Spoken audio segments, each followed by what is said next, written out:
మనం కూడా గుర్తుపెట్టుకోవాలి. ఎవరిని మనం అన్యాయంగా నిందిస్తామో వారి ఉసురు కారణంగానే మనం దెబ్బతింటామండి, అనుమానం ఏం లేదండి. ఒక తొందరపాటు మాట తిట్టు ఎవరినైనా మన బంధువుల్ని మిత్రుల్ని నీలాపనిందలు వేసి తిట్టే ముందు బాగా ఆలోచించుకోవాలి. అలా అనవసరంగా నిందించిన వాళ్ళు రామాయణంలోనే బాధలు పడ్డారు, మహానుభావులు మామూలు వాళ్ళు కాదు. అగ్ని ప్రవేశం అప్పుడు సీతాదేవిని అనేక రకాల మాటలు అన్నాడు రామాయణంలో రాముడు. ఇప్పటికీ దాన్ని విమర్శిస్తారు చాలామంది హేతువాదులు, వాళ్ళు పూర్తిగా చదవక విషయం తెలియక అన్నాడు, అనేక రకాల మాటలు అన్నాడు. భర్తగా నిన్ను కాపాడాను నేను, నీ ఇష్టం వచ్చిన చోటుకి వెళ్ళొచ్చు అన్నాడు. అంతకంటే అవమానం ఉందా? ఆ మాట ఎందుకు రాముడి నోట వచ్చిందో తెలుసా? సీతాదేవి ఇంచుమించు అంత మాటనే లక్ష్మణుడిని అందమ్మ. గమనించండి, రామాయణం చదవకుండా మాట్లాడకండి.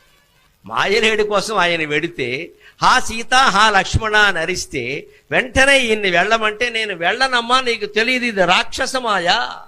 వాడు అనేక రకాల మాయలు చేసేవాడు మిమిక్రీ చేయలేడా? మిమిక్రీ చేసేవాళ్ళు 3 మంది ఉన్నారు ఇక్కడ. అలాగే వాడు రాక్షసుడు లేడి వేషంలో వచ్చాడు, ఇప్పుడేమో ధ్వనిని అనుకరించాడు. హా సీత హా లక్ష్మణ అంటున్నాడు. అది మా అన్నగారి గొంతు కాదమ్మా, నా మాట విను అంటే సీతాదేవి ఎంత మాట అందండి. వెళ్ళట్లేదని, మీ అన్నగారు చనిపోతే నన్ను పెళ్లి చేసుకుందామని చూస్తున్నావు, నేను అగ్ని ప్రవేశం చేస్తాను కానీ నీకు లొంగను అంది ఆవిడ. అంత మాట లక్ష్మణుడిని అనొచ్చా? అందువల్ల ఆవిడికి పట్టిన గ్రహస్థితి చూడండి. ఆ లక్ష్మణుడు చూస్తుండగానే అగ్ని ప్రవేశం చేయాల్సి వచ్చిందమ్మా. అనవసరంగా లక్ష్మణుని నిందించినందుకు దాని ఫలితం సీతాదేవికి తగిలింది కదా. లక్ష్మణుడు కూడా తక్కువవాడు కదా, ఆవేశపరుడు. అసలు వీళ్ళకి రాముడు అన్నగారు కాకపోతే ఆయన చరిత్ర మరో రకంగా ఉండేది. లక్ష్మణుడు తక్కువవాడు కాదు, అన్నగారు మంచివాడు, బాగానే ఉంది. భరతుడు అన్నాడు అదే మాట.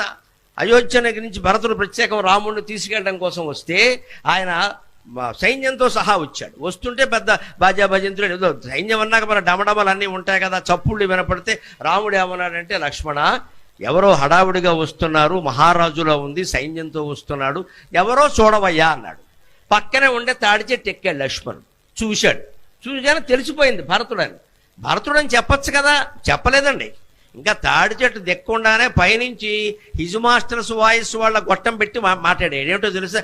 దుర్మార్గుడు భరతుడు, వాడికి మనం ఇక్కడ కూడా క్షేమంగా ఉండడం ఇష్టం లేదు, నిన్ను నన్ను చంపడం కోసం వస్తున్నాడు. ఇంత మాట అవసరమా? భరతుడు అలాంటి వాడా?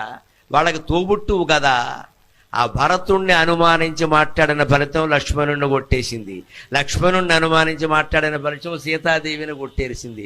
సీతాదేవిని అనుమానించి మాట్లాడిన ఫలితం రాముణ్ణి కొట్టలేదు, ఎందుకంటే ఆయన అనుమానించలేదు.